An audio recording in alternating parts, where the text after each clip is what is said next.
Let's now see whether it is, because we need to just go and take the pressure off. Right, I think it's working, yeah. I think it's great. Great. So you got my link thing, Omar?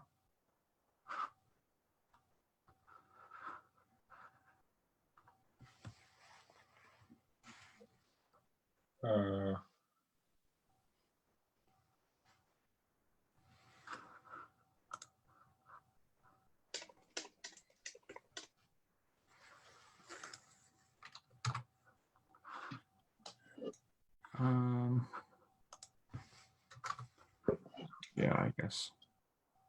Yeah, I think you're right. Let's just 1 second.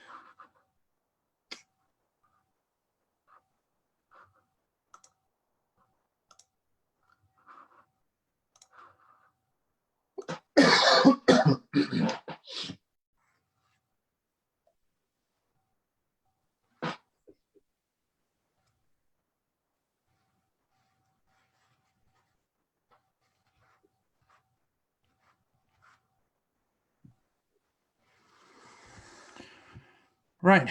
Okay. I think we are live. I think everything is working fine. On Facebook, anybody can confirm that? If that is working fine, and then we can start because we're already delayed entirely. Sheikh Omar's fault.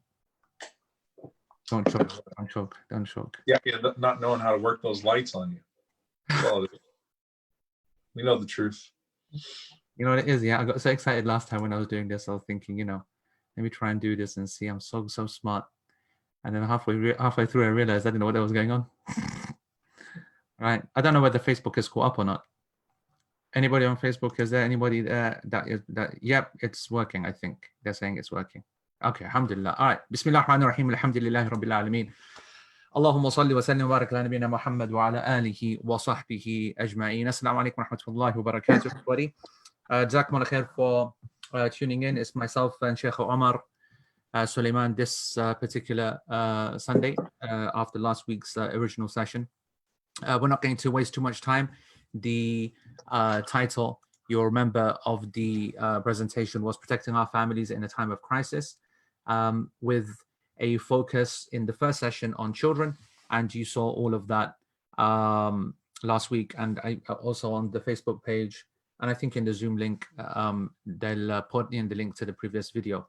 But today we wanted to continue with our guest, Sheikh Omar. Bismillah. Assalamu alaikum wa rahmatullahi wa barakatuh. Thank you for having me on your show. It's about time. I never thought I'd get invited. Show, huh? We're gonna go there like that, yeah? I told you, don't get dirty, Yara. Don't play any little moves.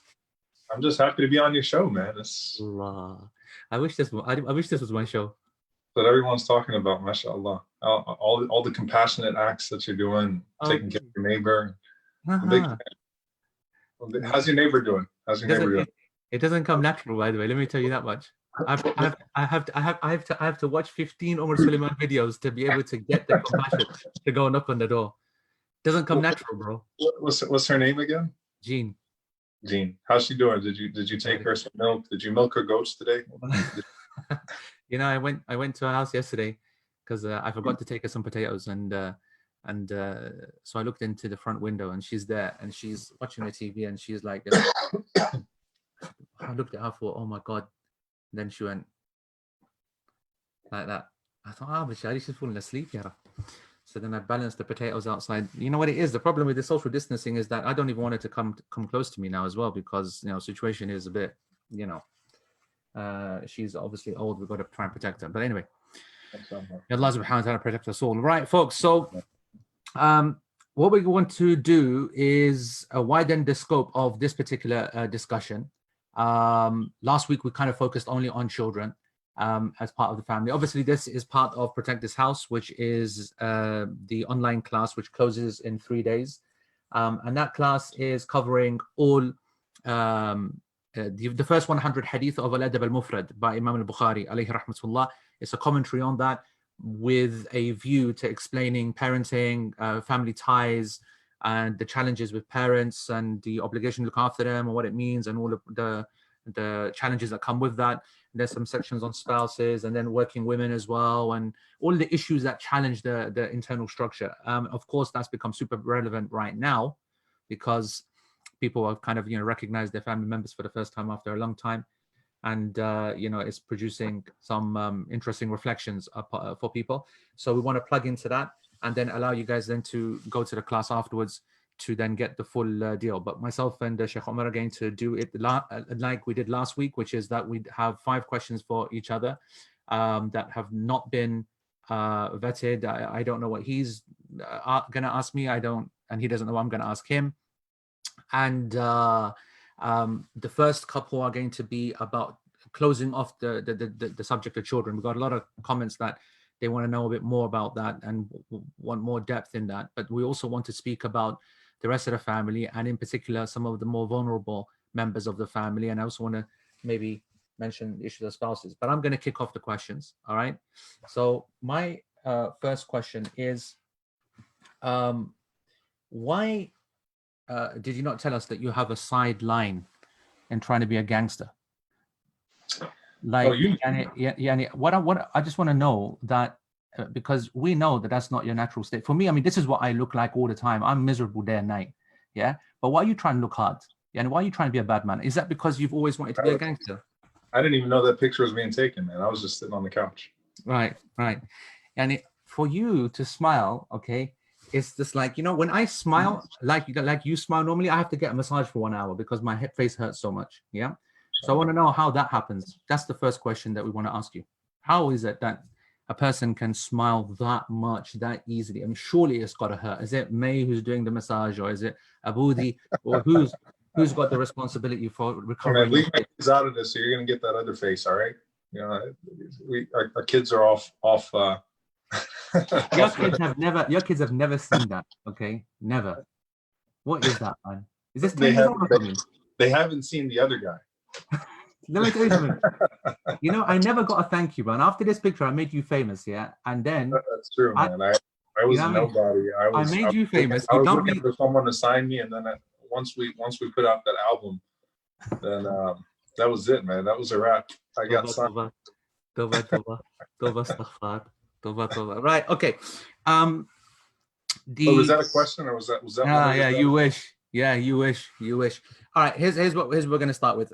Those folks who were with us last week will remember that the discussion with Sheikh Yasser was about children and about aspirations and about bringing them up according to Islamic values.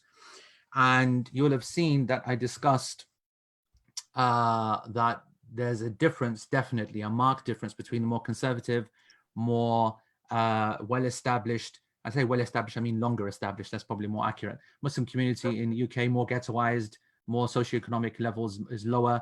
And that generally has a more kind of, for the sake of argument, we'll say more conservative approach. And Americans are seen as more liberal. Would that then translate itself into the way that we bring up our children and our values or our aspirations for them? And what Sheikh Yasser was, as you would have seen, he was like, you know what it is? I'm going to not go hard with respect to, their Quran and their Arabic and their whatever, but rather I'm more worried about their Aqidah, which I know that you share, because obviously Yaqeen was set up with the idea to protect people's Aqidah. Now, which is great, of course, and it's important for identity to be protected. That's the biggest threat, of course. Secularism and so on is the biggest threat. But if the practicing classes, the scholarly classes, are not going to put pressure upon themselves to make sure that their children, in a time 20, 30 years where everybody's going to be just, professionals and doctors and God knows what, and the scholarly classes are going to be few, they're already desperately few as it is, then who's going to step up for that? So I want to know whether you have a different take to Sheikh Yasser, or is this a common American scholarly thread? That's my first question. So I think you have to sort out, I think you got to sort out the difference between the pressure of being the child of someone that plays a public role in the community and the unique pressure of being the child of a sheikh or an imam or a da'i, or someone that's in the capacity of da'wah, which only compounds that, right? So generally speaking, the child of a public figure, and public does not mean on Facebook alone. It means someone that's, that's got a position in the local masjid, that's got some sort of a public domain where they're looked to for moral guidance. The children will quickly sniff out discrepancies. May Allah subhanahu wa ta'ala protect us. Allahumma ameen. Because it's scary, right? They'll quickly sniff out. And sometimes those discrepancies are not like moral discrepancies. Those discrepancies are just, look, I mean, when you're out in the public, you kind of, if you're a public figure, if part of your public work is interacting with people and really giving them a hyper level of attention and being held to a certain standard, just like with any other job, when you come home, you kind of want to, take a break, right? So they might even, so the discrepancy could not, it's not necessarily like you're a cheat at home and you're a great person on the outside. It could be, you mentioned the smile. I hope my kids remember me for a smile, man. Like I really do, and I'm being real, because I worry about that sometimes. You're so consumed by public work, and then do you bring that same attitude and regimen home? So that could be a discrepancy, right? And if they notice any discrepancy, unfortunately, because I think society will blame religion quickly, and there's already an association of religion with moral hypocrisy that exists in society, right?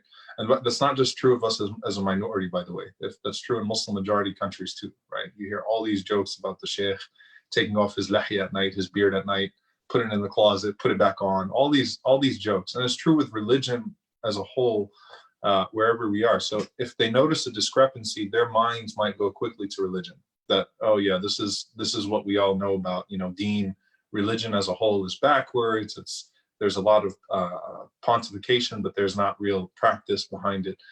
And you have to be really hypersensitive to that. So I think that the aversion that our kids may have towards religion could be one of two things, uniquely to the children of du'at. One of them is that they're not getting the same amount of time, energy, love, respect. Worse is if there's a discrepancy, if there's an actual discrepancy of nifaq, of hypocrisy, right? That's the worst case scenario for any of us, and may Allah protect us. The second one is breaking out of the shadow of your parents, your father or your mother, who's that public figure, da'iya. I want to be my own person, have my own identity. You got to understand, our kids, I think my oldest is 10, right? How old is Raisa? 19. 19, and I think Sheikh Yasser's Ahmad is 20 now. Yeah, 19, 20 as well, right? So it's different, right? I'm still kind of, I got to take advice from other parents that have had that, right? So right now, when I go to my kids' Islamic school, whether it's May or Abdullah, 10 and 7, they're excited. Okay, I can totally see how that will get annoying very quickly,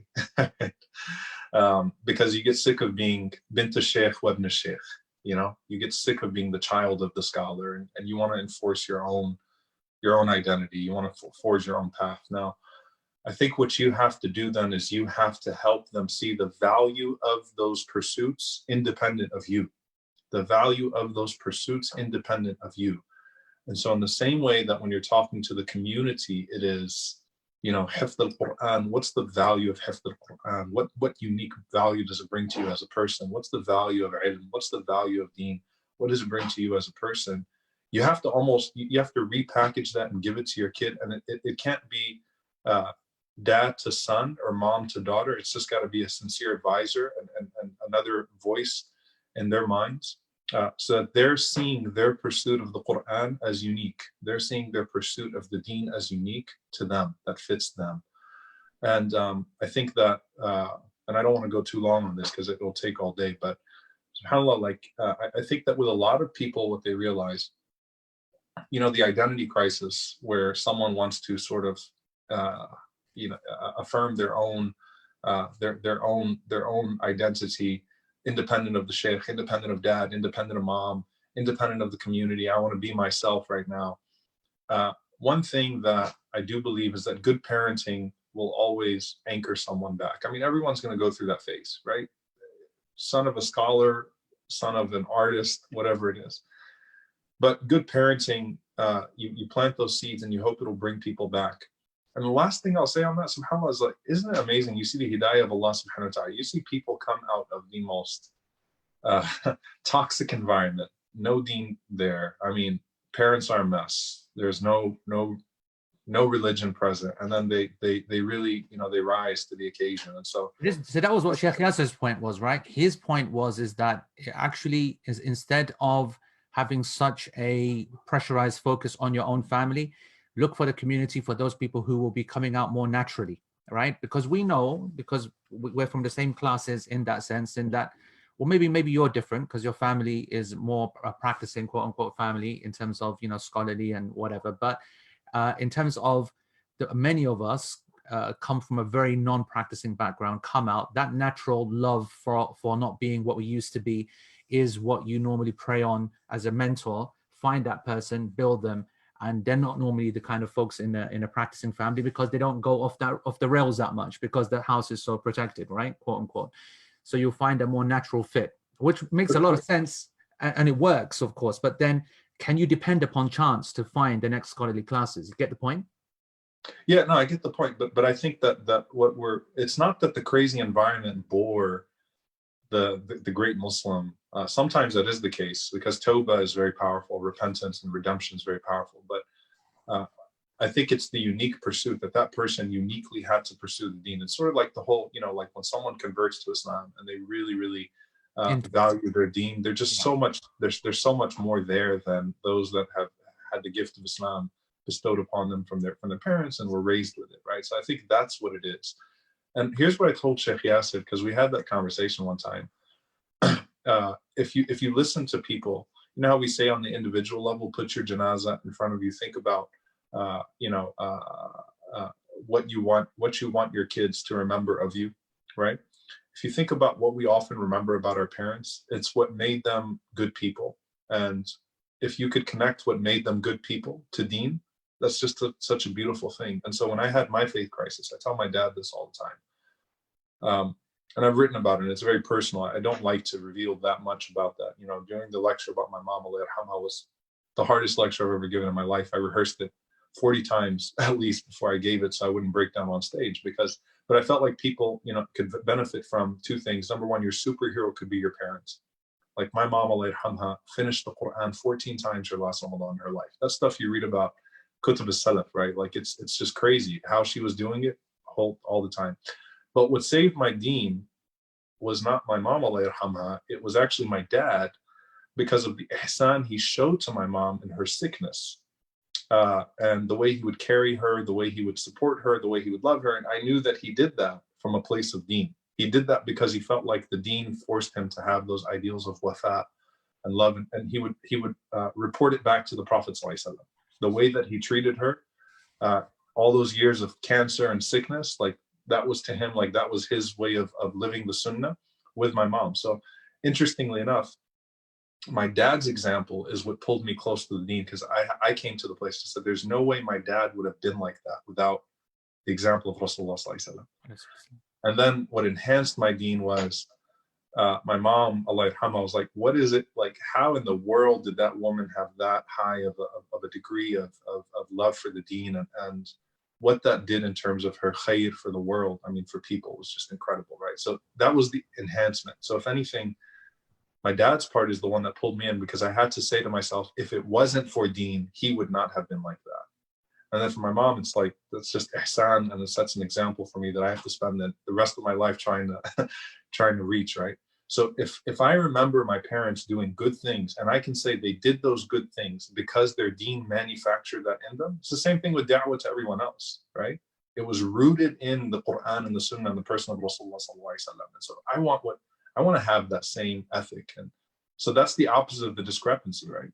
That's the opposite of moral hypocrisy, or, you know, my dad and my mom are different on the inside of the house in a bad way. You know, they're not able to meet that level. And so, yes, I do think we can generate ulama in our midst. I do think we can generate, we can generate people that love da'wah and that love to do khair, khidmah, in whatever way in our midst, inshallah ta'ala. If we root it properly, and then we pass it on properly to them. Jazakallah khair. Akramakallah. All right, yours.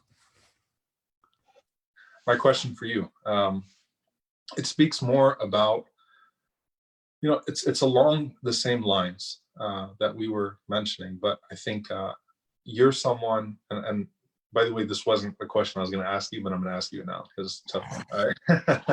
Competing, man. You've got boys in particular, and your boys see you and they're with you. I've seen them with you in the community. You take them to the masjid. They've been alongside you. And you actually have passed on Hifz al-Quran to them, right? Alhamdulillah, yeah. Alhamdulillah.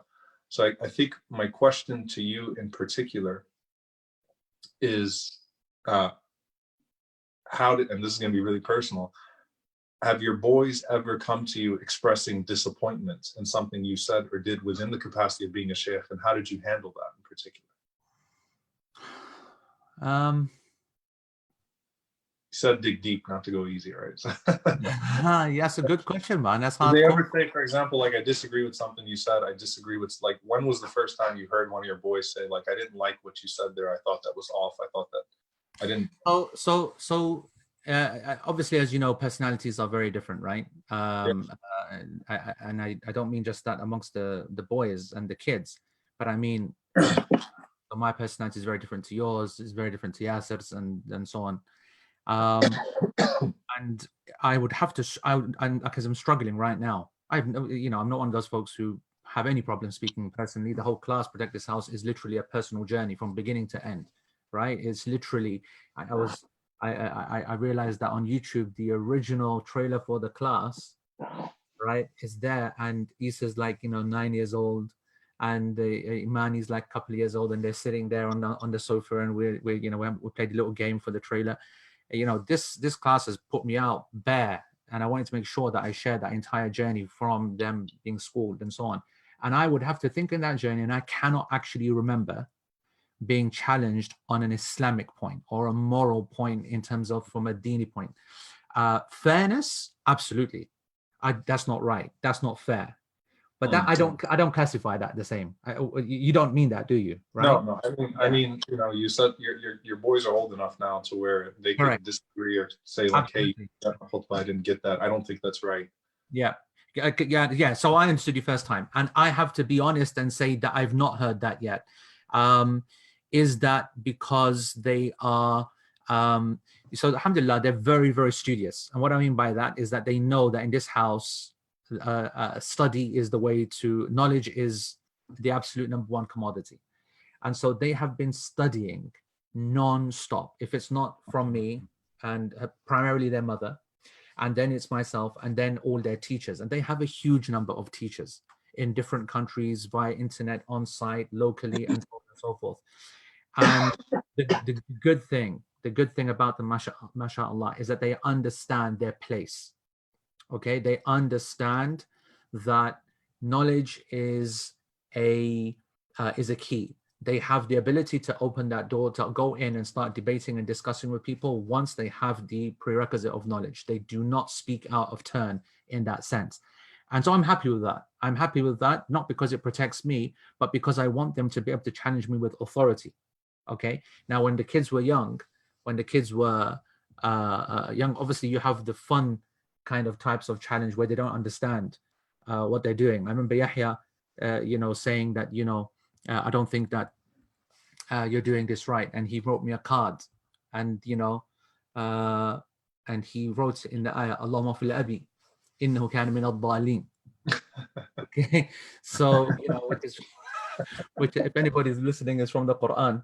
He was not happy, and he was memorizing the Quran at the time, and that's an ayah of Ibrahim alayhi salam speaking about his uncle, and Abi in the Quran is used in the sense of uncle, and he said that, oh Allah, forgive my uncle, indeed he was from the misguided, and he gave that to me. So these are the exceptions, of course, which again is not what you're referring to, but as a straight up challenge, no. Always though, there is, I don't think that's fair, so I will challenge back. And that's my job. My job has been to instill confidence. Okay, because that's the problem. If you don't get challenged on content because they don't have the ability to, because you're more knowledgeable than them, because you are able to debate them, and of course I teach fiqh, right? And so they're seeing me day and night always speaking about evidences. So-and-so says this, so-and-so says that, this is what the evidence. So they're seeing me always putting, and they know that they're going to come to me. They better bring their A game. You get what I'm saying? So they're already under that pressure. Now, that means naturally they're very cautious. That's worrying for me. I've got to make sure that they do not then, crawl into a shell. They've got to develop their personality. So what I've been pushing in my children, that's something I encourage every parent, is to identify their strong points that they can have confidence in and then push them in that. So for example, I'll share something. I do not like leading the prayer. I don't enjoy it. The pressure of leading the prayer itself is something that people don't recognize. I don't like giving khutbah, for example, even though I lecture day and night. I teach, whatever. Come on, man. You don't like giving khutbah? What are you talking about? Yeah, I can count on one hand the amount of khutbahs I've given in the last 10 years. And it'll probably be 5. Wow. Yeah. Okay. There's probably 5. Yeah. Maybe less, actually. I don't like giving khutbah.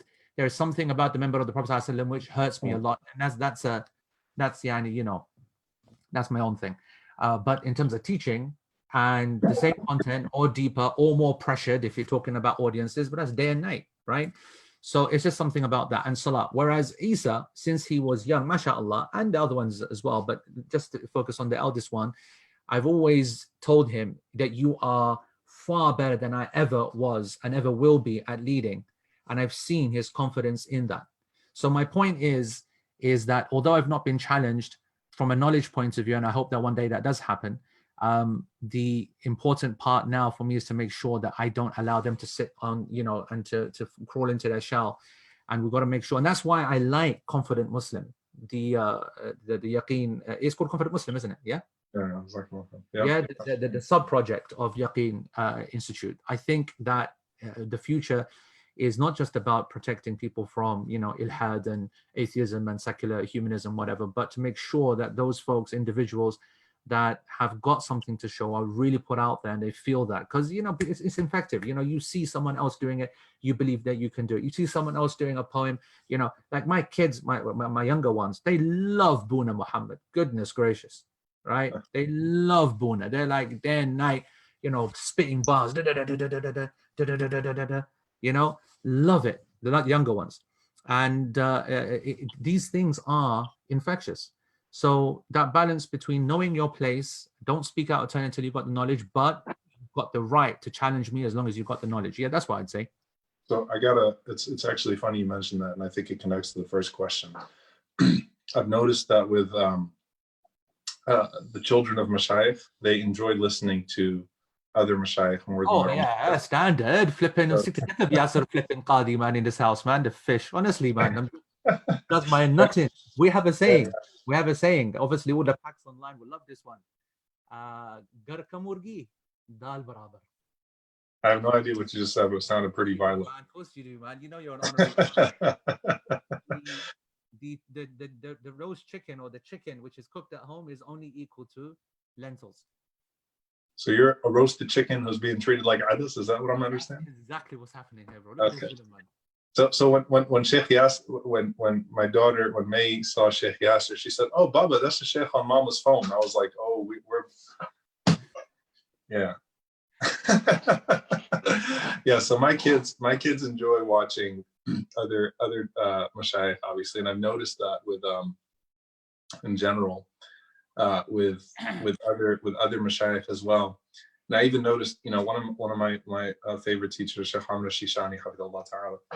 I remember, like, it was my teacher in Bukhari, my first teacher in Bukhari, and I remember his 15-year-old son was just kind of like whatever about him, but then he'd see the other mashayikh in the masjid and it was like, whoa, and you just saw his eyes light up. And I've noticed that to just be a consistent trend. And I think it's healthy to encourage our kids then to find, because that's one thing that they might be deprived of, right? If the only sheikh I know or sheikha I know is my parents, then, and I'm trying to escape out of their shadow, then I hope there are other teachers and mashayikh to guide them along the way, and that they feel comfortable going to and benefiting from. So it really lights my heart when I see, May is 10 now, and I see her watching other mashayikh on YouTube. I'll just walk in and I'll find her listening to a lecture, and it just lights my heart, because that sheikh is, I might have been on a WhatsApp group with that sheikh, but it's like, alhamdulillah, like, if my kids find their unique journey.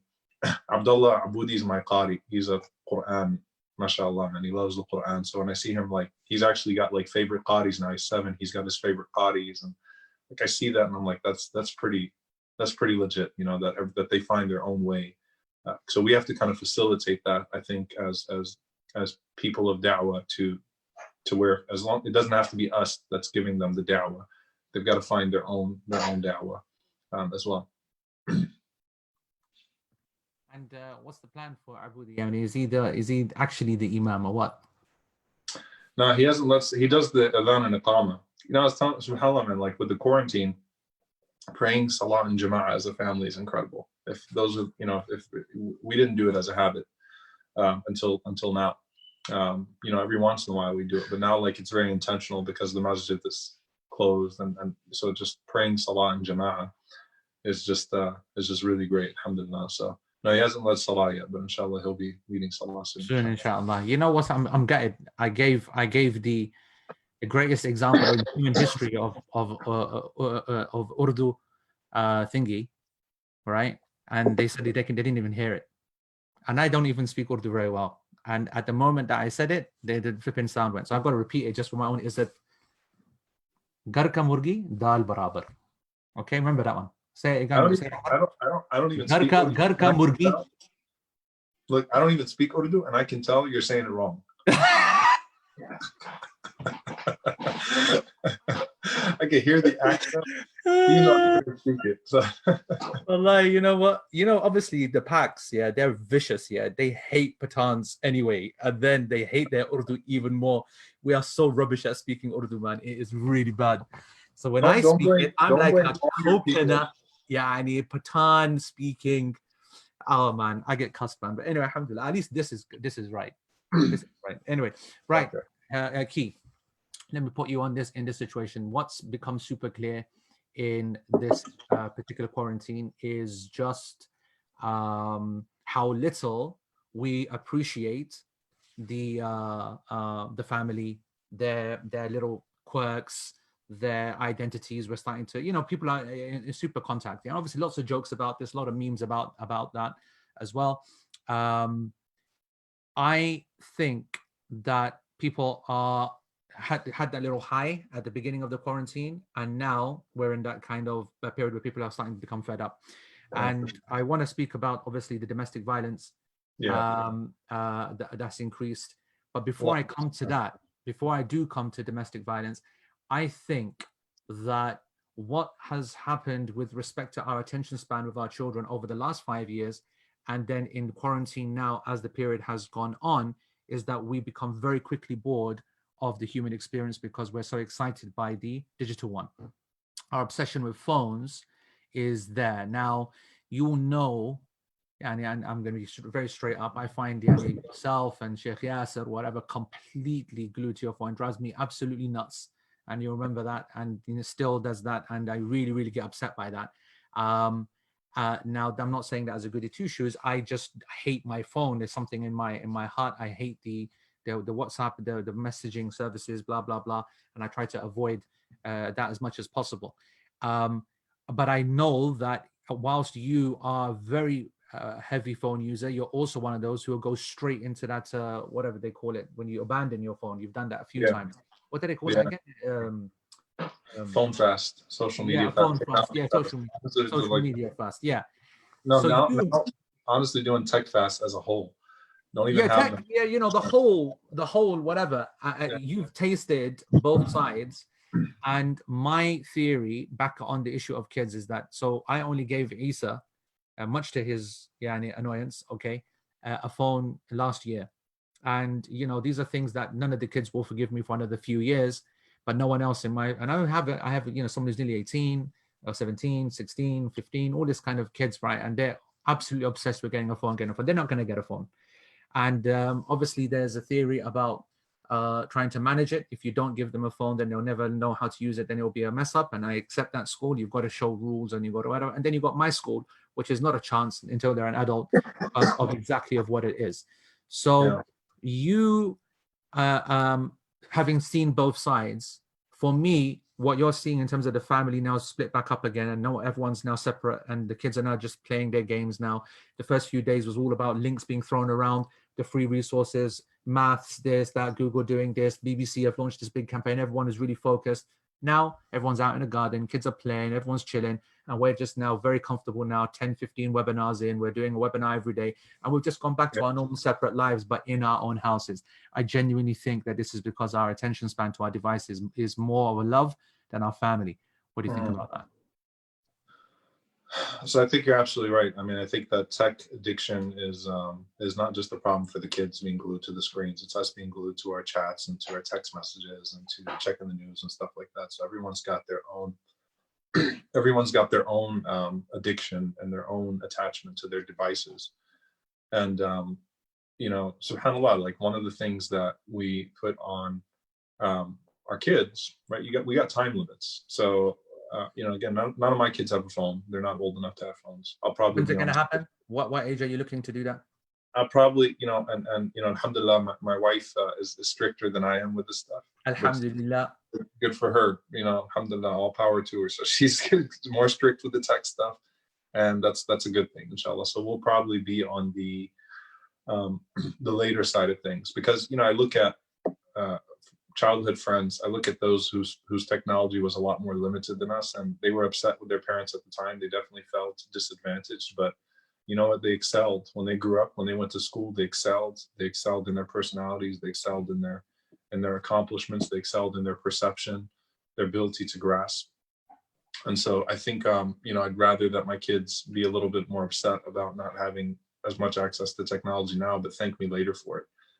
Which I think will happen if we do it right. So we do give them technology, but there are two things that, and almost anything good that's happening in my house, and that's my wife's doing. So for example, you know, Abdullah will play 10 minutes of a game on the iPad, but he has to finish 30 minutes of Quran first. Okay, so like guarding it with the Quran, and then it's still limited. That's one thing. The other part of that, I think, is that subhanAllah, for us as adults, a lot of the tips that we give our kids are good for us as well. So for example, when it comes to social media usage, I like, and behind the scenes, I talked about this, those of you that took behind the scenes. And I fall short of this sometimes myself, by the way. So let me just be clear. I just want to be very clear that, like, I think it's a great practice to guard your social media usage with azkar al-sabah. You wake up in the morning, you're not allowed, even if it's after sunrise, as a matter of discipline and practice, you're not allowed to open Facebook, Twitter, whatever it is that you're opening, until you finish your morning azkar, your morning remembrances. You guard your social media usage by, okay, I'm going to get in, and then you limit that time. And one of the big eye openers for me was there's an app on, I don't know if it's an app, but screen time on our iPhones now actually tells you how much time you spend on the phone.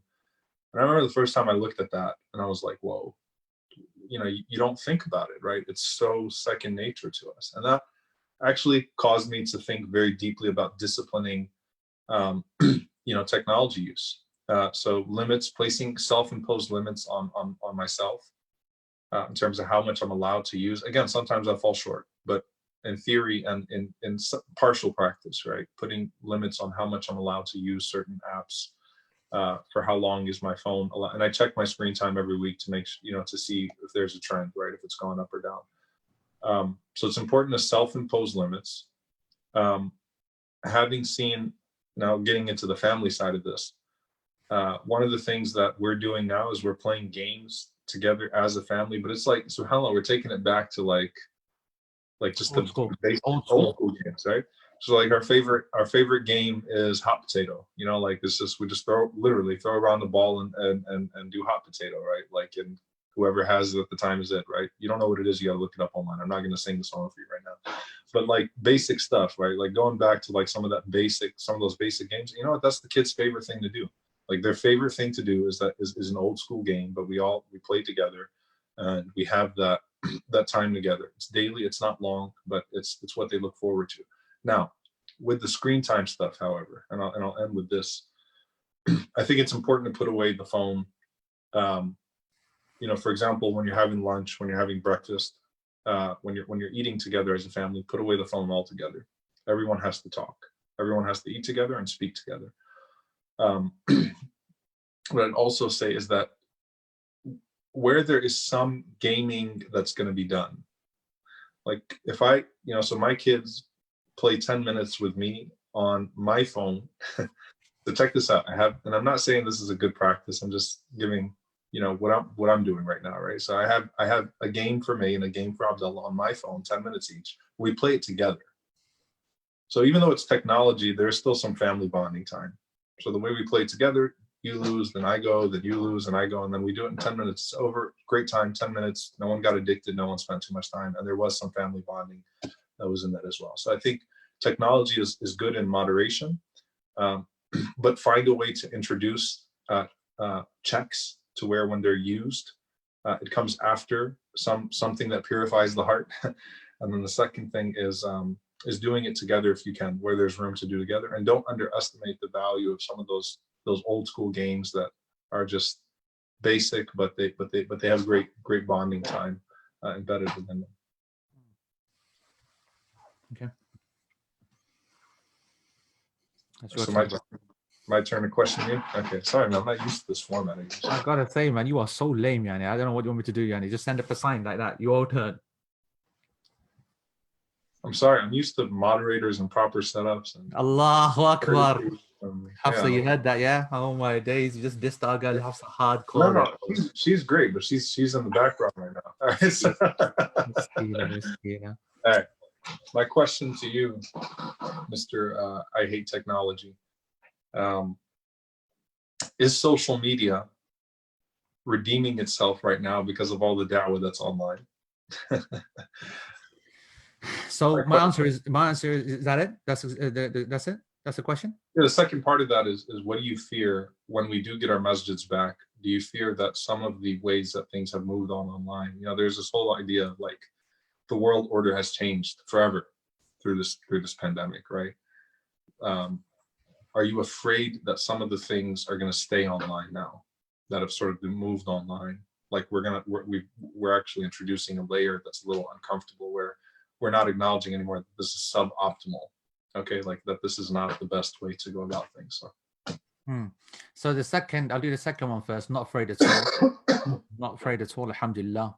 This deen of Allah subhanahu wa ta'ala has done great without us, and it will do even better without us afterwards. And you know what people have realized? How much they needed the masjid. We'll be there, honestly, every Fajr, every Isha, making announcements, brothers, sisters, please keep coming to the Jama'ah, keep coming to Jama'ah. In our masjid, you obviously been there, Cheeto, right? That is a regular occurrence certainly every day.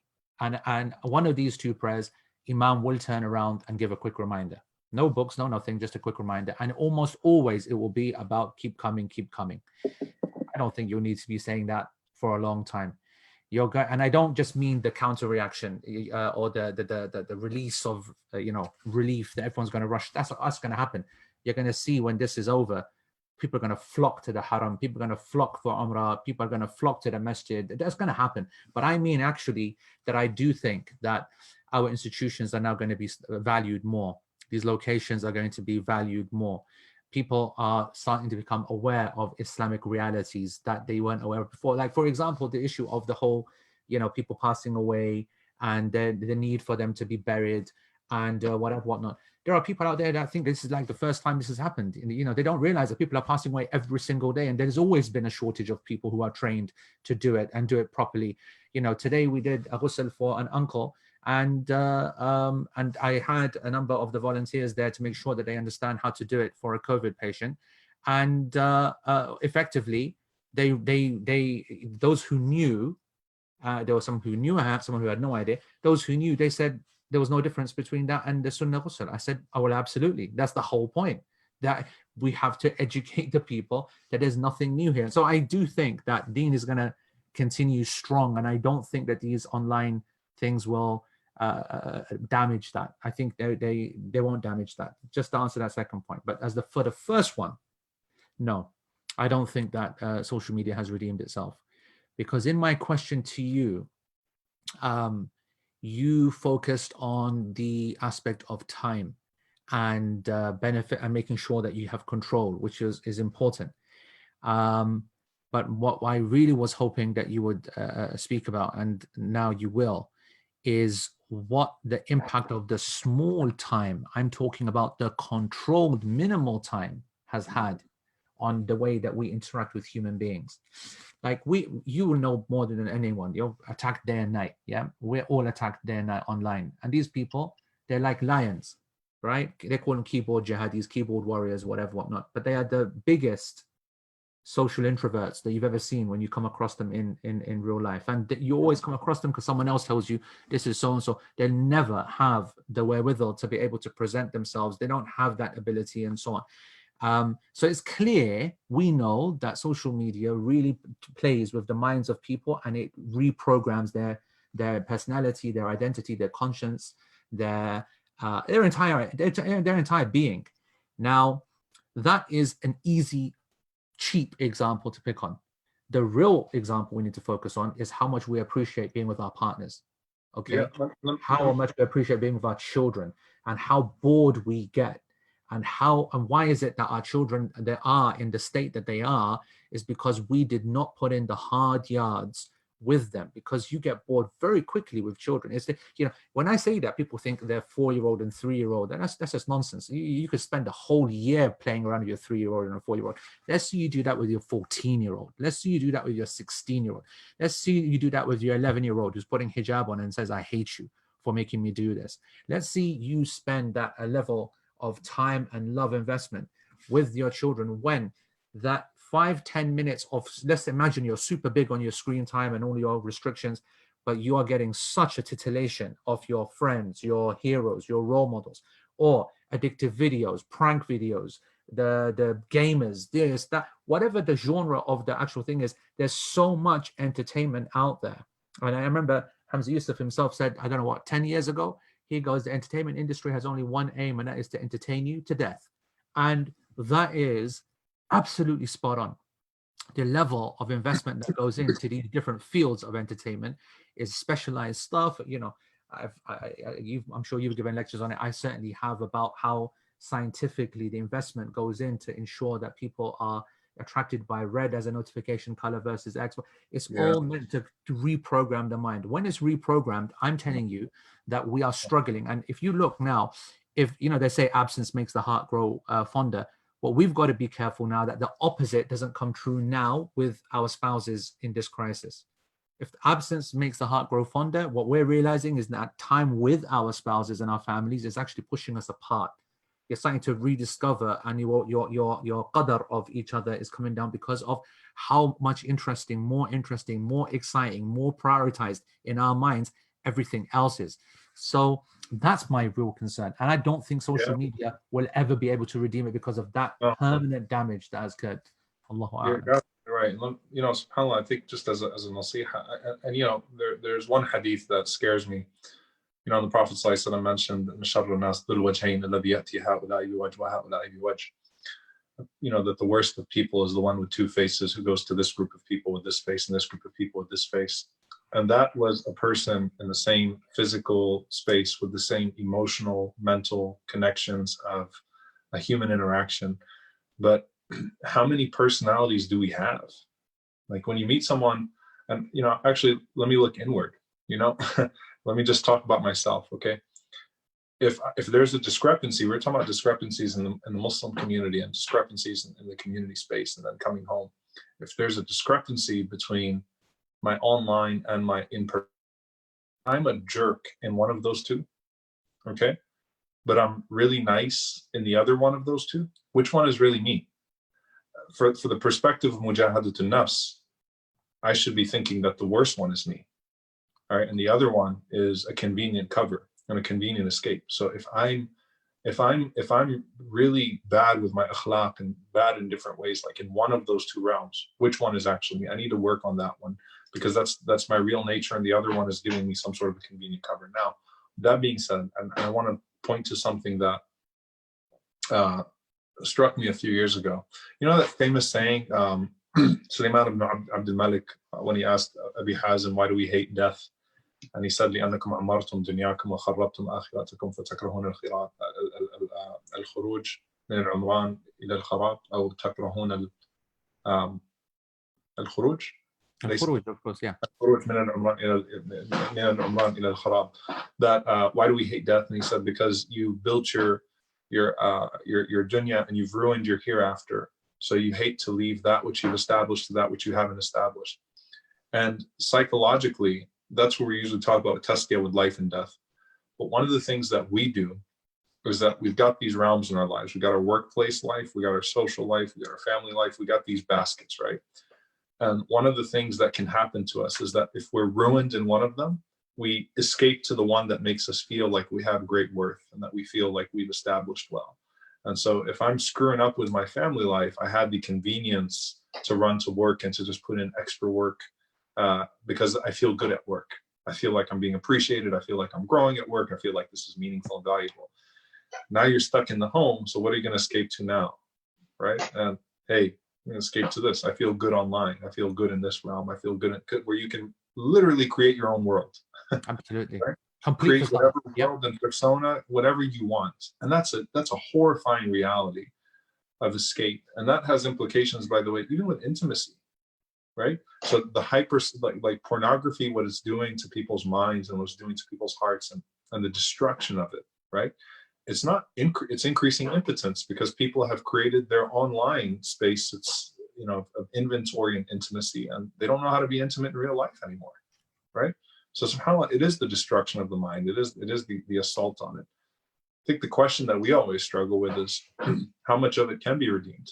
Okay, so we always tell ourselves as people of doubt, and I fall short. When I go to a space, am I bringing the deen to that space, or am I compromising my deen in the process? So when I'm in this space on social media, we always tell ourselves we're here because we need to put in good, because people come here to consume all these other things. I joined Instagram last year because you're not on Instagram yet, right? And you're not going to get me on it either. Yeah. You know why I joined Instagram? Funny story, actually. I joined Instagram last year because there was a scammer that had built a whole platform. Like he had 30,000 followers with my name, and he was getting honorarium. He was the original guy, man. What are you trying to make out? Yeah, he's this guy, man. Yeah. Come on, he was the original guy, man. What are you hating on him for? Check it. So I joined Instagram, and I got kicked off for being a scammer. I joined to get rid of him, and then Instagram booted me because they said I was impersonating him. So I was like, all right, I'm going to get this guy. So I had to go through all types of things to get him off. But I remember, when I quit Snapchat, I joined Snapchat for like a few weeks. I quit Snapchat because when I went this is why we're not friends most of the time. You see, now you're understanding, right? I don't know what you're talking about, man. I quit Snapchat because I went to Muhammad Ali's janazah, rahmatullah alayh. Muhammad Ali, the man has look, all the stuff that people know about him, the more I dig into his life and his love for the deen it's beautiful, man. The masajid he built that no one knew about, the 200 da'wah pamphlets he would sign a week, that even when he was sick, the man loved the deen, and he's done so much good. And I was really it was humbling to be at his janazah. I'm talking about the janazah, not the spectacle afterwards. Yeah, the actual one, yeah. And the Snapchat just become it caught on at that time. Bro, people were praying janazah like this. It was disgusting. It was disgusting. People were praying janazah with one hand up so they could film Snapchat at that time, the janazah of Muhammad Ali. His family was sitting on the side. And some of his family, mashallah, like Maryam, Maymay, and Rashida, these are some of his daughters are really, really into deen and mashallah, wonderful sisters. Some of his family is not even Muslim. The Muslims, it was only Muslims then. They were walking up to the family, just holding up the phone in their faces. They're sitting in a section. It was like being in a zoo. All right, you had them all in this one section of the family sitting, and people were just walking up and doing this to them. I hated that. I was I'm done with this, right?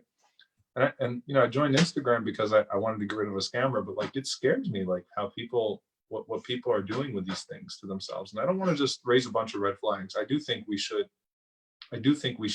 try to steer people back, inshallah ta'ala, to not just deen, but like some version of like self-purpose. Find meaning in like your like be present where you are, physically present where you are.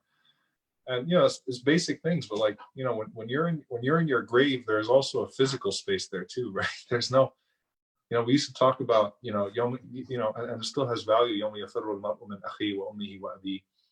The idea of the family fleeing from you on the day of judgment. When the Prophet ﷺ says that three things follow the dead to the grave, and he mentioned money, family, and actions. That two of them return back from the grave, the wealth and the family of a person, and the only thing that stays with him is his actions, his deeds. Like, be physically present where you are. You got to get back to that moment. SubhanAllah, what's around you, and better what's around you, like physically, the people that are actually around you, and don't escape to social media and recreate a more comfortable world. Like, fix your world where it's at right now, and engage this to a point that it's beneficial, just like everything else. Even leisure, engage it to a point that's beneficial. Yeah, it is important, because there are a few folks that are saying that, well, how would we even hear this if it wasn't for social media? How is it, whatever, whatnot? And I think these are disingenuous, to be honest. I mean, nobody is saying that social media is not important and that technology has not changed the world. But I think those people who know, they know what we're talking about. That there needs to be a very, very significant focus, clamp down on how we've been affected by social media. There's a big difference in using it to better yourself and learn and study, and it to become the dominant driver in your personality and your identity. Right. That's the key word, dominant driver. Yeah, that's key. Right. I think, is it mine or yours? It's my turn to ask you. What's changed of your perception of how? So one of the things, the difference between someone that does da'wah online only, and you mentioned the keyboard warriors and the people that have nothing, like there's nothing consequential to what they say online institutionally or with their families. It's just blurt and whatever it is. I'm talking about there are people that do da'wah online and they don't have an in-person role, right? They're not imams, whether paid or not, but they're not involved in their local communities and their grassroots. And then you have people that are involved in their grassroots, that are very much so acquainted with their local communities and their local community realities, and then also have an online platform. And all of us have grown over the years, right? All of us have grown over the years. We're still growing, inshallah ta'ala, and that, we change, bi'idhnillahi ta'ala, not the Quran and the Sunnah or anything about the Deen, but we see certain realities and we try to speak to those realities in a certain way. What is that for you? Like, how have you changed over the last decade, let's take it 10 years, and how you talk about family issues because of your being acquainted with the local community there as well? First of all, I'm a hater, right? I'm an absolute bona fide hater, and I am that guy. So, everybody has to always, when I criticize and I rant, they need to kind of take that with a pinch of salt. That's just who I am. I very, very much dislike that whole online, centered da'wah approach. But I hate myself likewise for saying that, because it's unfair. And the reason that is because just because something is not the asl, the basis of da'wah is absolute human interaction. The deen is what you see day to day. It's your interactions with people. The Prophet ﷺ himself changed the world and created that core that became the nation that it is today because of his interactions. Okay. And all of us, it's such a safety check, such a safety measure for us to be there in front of people so that we do not become the hypocrites that is so easy to become when you are hidden away from the people. You are found out in real life. And those people who claim and talk a good game but do not have the ability to then go or do not attend masajid, are not regular at their fajr, are not there at the community to help those people who just get a reputation for being, people chasing money, making people buy classes like, this one here. If I was not doing this, if this was not being offered free, if I was not teaching these people in the masjid, if I was not being there answering questions for parents who come and whatnot, I'd rather smack my head over with a hammer than to be associated with just this online, distant, virtual personality. And as I said, I hate it. I am more worried about those people who do it than the distastefulness of the field.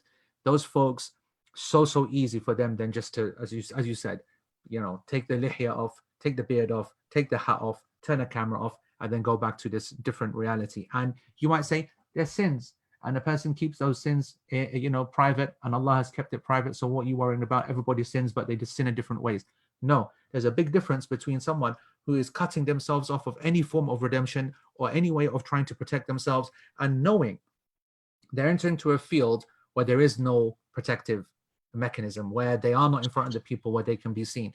The Prophet ﷺ, when he praised a person, saying that you are the shuhada for those people, that you are the witnesses for these folks, that if you think that this person is good, then that person is good, is a reason, because you are seen, you do it, you are making sure that you are maintaining a minimum level, these parts. And if you look at some of the people that we've lost in the da'wah, meaning they've gone to either atheism or they've gone to whatever, these are the steps that happen. They become isolated, whether that's isolated in academia, whether that's isolated in arrogance because they think the rest are not worthy, whether they think that they've got some extra ilham and light and the rest of us are backwards, but they start to isolate themselves, then you start to believe your own hype, and then you're gone and you join XYZ, or you join Quilliams, or you join whatever it is.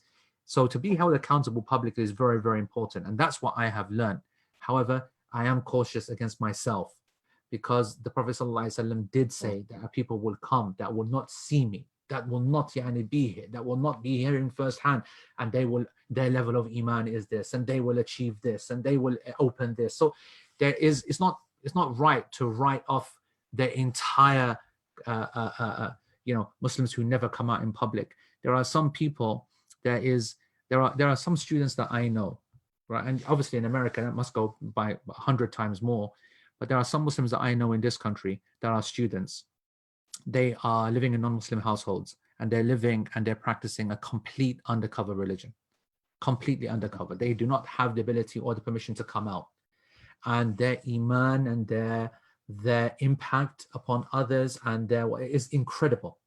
So, it would be disingenuous of me to just completely write off the whole concept. There are some warriors out there, and I mean in the very best sense, mujahideen of the very, very highest order, that are holding it down. They're studying, memorizing Quran, they're learning Arabic, they're establishing the salah, and they know that at any moment, if that door is opened, or any second that I'm seen outside in this way, they have to go and present themselves in a fashion outside when they go outside that has no connection whatsoever to who they really want to be.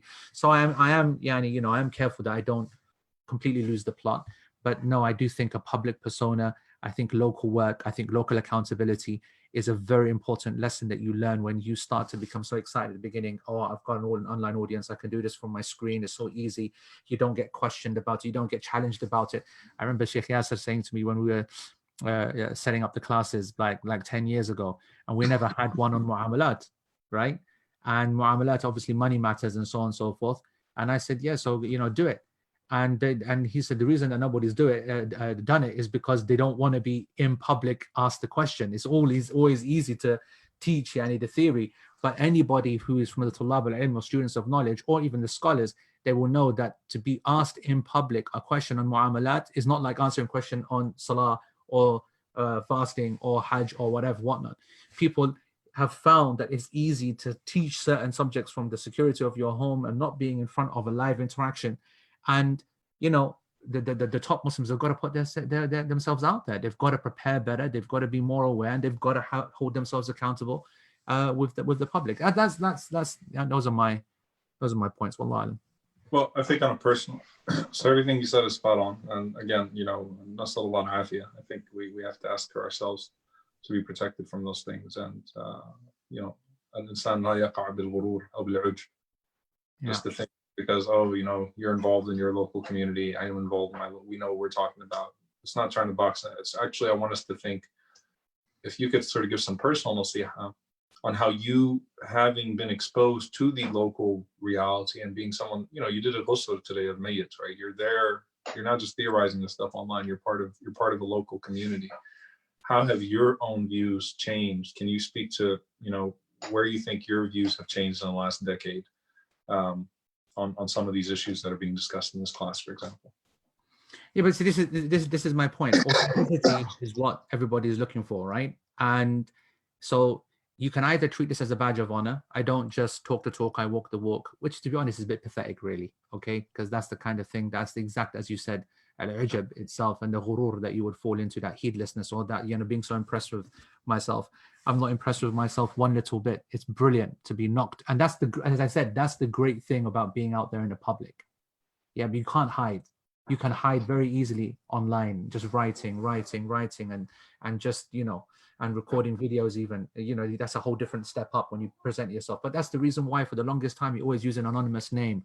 And, you know, then people start to justify it by using an anonymous Islamic name or a scholarly name, but they're just, it's cowards. It's cowardly behavior. This is not religious piety that then I don't want people to know that I know so much. This is not the way that it's meant to happen. I'm saying to you that it's a safety valve for you to come. It's a safety mechanism for you to be in front of the people. So that's for me, every theoretical chapter of knowledge for me has changed and been affected in the last 20 years, in my case, by making sure that everything is real. So zakat, when I teach zakat, I only teach it because I am the one who pays zakat, from a professional point of view, from a business point of view, from someone who goes in to help someone and look at their shop, and I go in and he says to me, you know, I have this thing on the, you come to my shop now and have a look at this. You're saying to me, I have £100,000 worth of stock. This £100,000 of stock, £50,000 of it is something that's been there for 3 years. Are you going to charge me now zakat on this £50,000 of 3 years of stock? And I look at that, and I think of that very differently. I now think to myself that Imam Malik was absolutely spot on, that there is something, that a position in between, where if you do have stock that has value but is not selling, then you know what, I'm not going to consider that in the valuation. And that goes against the vast majority of scholars when it comes to zakat. But when you are doing things real life, real business, and when you are then leading Hajj groups, for example, right? How are people teaching fiqh of Hajj and they've never been, or they've only been once or twice, they've not seen what happens? How on earth are people giving relationships that they've been married 2-3 years? How are people speaking about, you know, going through failed relationships again and again and again and again, and telling us about how to maintain a relationship? You know, please. How are people talking about what children need and whatever, and they've only got a 3-year-old and a 4-year-old? They've not seen what the kids are going to turn into. This is maddening. So to be accountable, and I'm not just talking authenticity, you've got to have walked the walk, and so therefore now you're the only one who can speak about it, because that's a level of arrogance. We'll close off too many doors. But I'm saying holding yourself accountable to others, that you really do have game in what you're speaking about. It's just not just theory. So that's what I'd say. All right. Your turn to ask a question. So, do I got to give you a cue? Huh? Do I got to give you a cue? Hold up a sign? That's the difference between me and you. So I'm awake, yeah? Whilst you're reading whatever you're reading. Right. So, for your information, I was sharing the live stream. Oh, here we go. Here we go. And you know what? See that suit of one that you have. Allah Akbar. I told you to do a watch party. If you have not done a watch party, yeah, I don't care about you.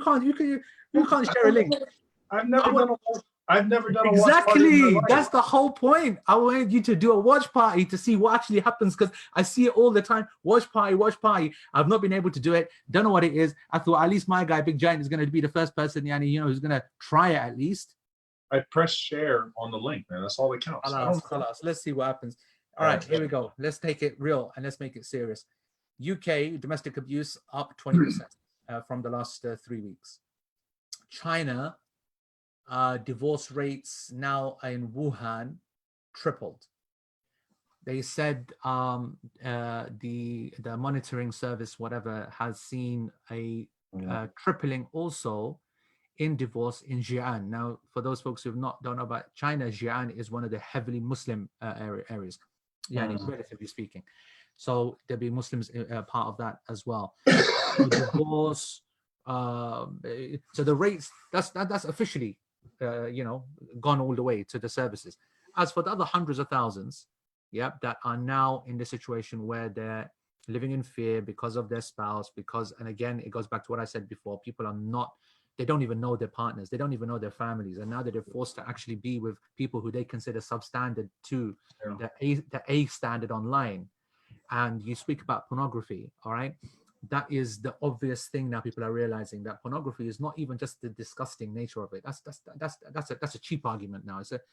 It's how much is ruining your future with your wife and your husband, and that's what people are starting to realize, right? So likewise, with this titillation that we're getting with our friends, and even as speakers or giving da'wah or spreading information or receiving information, why on earth would I be bored out my mind with my wife and whatever? Now, when you do then spend time, you realize actually how different you are, or you realize that you're not willing to compromise on your standards, and it's obviously turning into, in worst case, or in bad case, people splitting up and whatever, fitna, and in worst case, abuse. So I know that you got a lot to say about this. So what were you saying? Oh man, I got a lot to say about it. First of all, just we're actually doing a webinar on Wednesday night, a Yaqeen webinar on family, and about particularly, we're going to talk about how to maintain sakina in the home. And we have Sister Najwa Awad, who's one of our fellows. She's also a psychiatrist, and Sister Bibi Khan, who runs a domestic violence service out in Houston. Sister Lubna Mullah, a few people. Sheikh Abdullah Duru is going to talk about how to maintain conversations in the home and things of that sort. So it's going to be that's going to be Wednesday night, inshallah, webinar.yaqeeninstitute.org.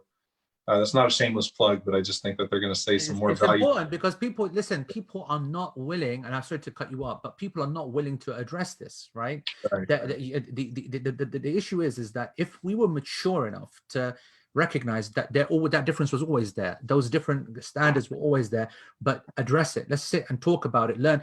One of the big things, I'm sorry to have jump in, because this is something we talk about in the class, all right, and it really does my nut in, is how little respect we have for counseling. And I mean non-Muslim counseling, by the way, because we know that Muslim counselors, they're not that much, right? But people don't realize, or they write off the value of actual professional counselors who have an incredibly positive effect by just putting two people face to face and having that, giving them the confidence to be honest with one another, right? Yeah. And so absolutely plug away and make sure people realize that they have to learn the habit of being self-reflective upon their own egos, their own narcissism, their own identities, and their appreciation of who it is that you're married to and who your kids are, and who you really are. 100% is essential, bro.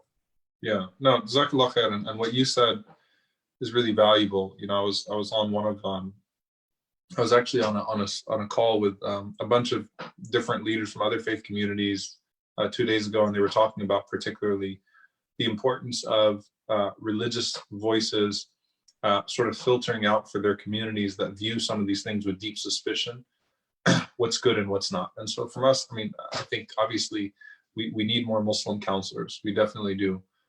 That are not going to violate any of the sensitivities of the Deen, that are grounded enough in our ilm to understand, or that at least work in coordination with Islamic scholars to understand that the things that are specific to the Deen.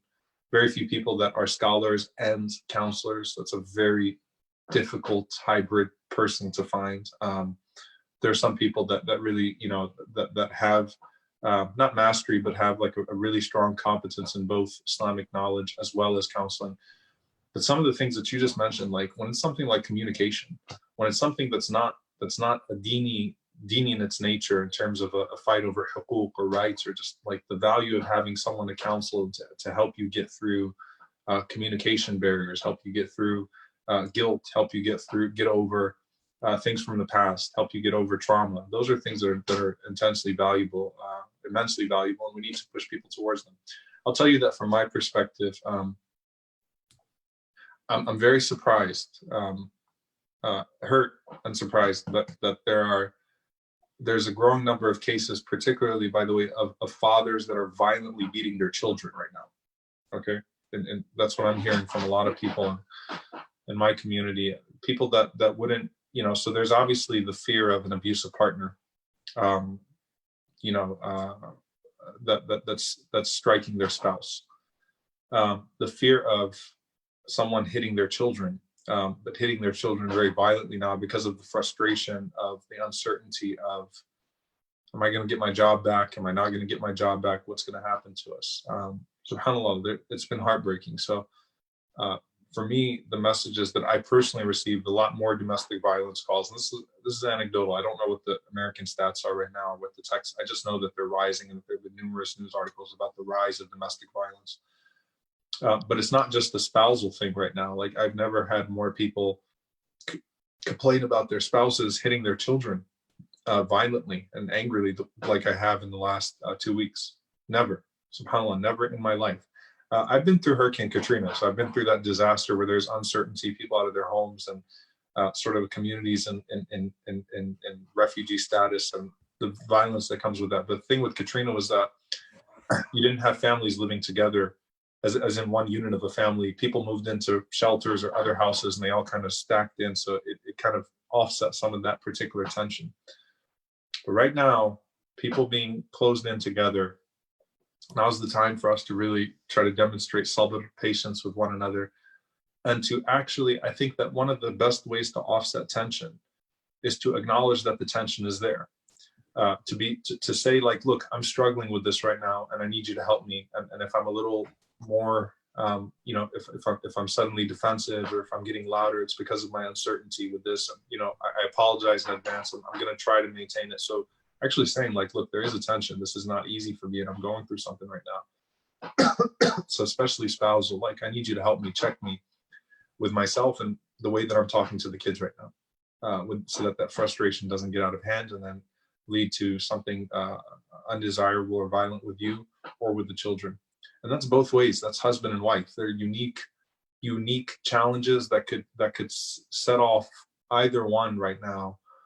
So very clear. I'm not just hearing about dads hitting their kids, moms that have never struck their children before, hitting their children for the first time in a very hard way. Fathers that are like, I had, a guy that's super calm.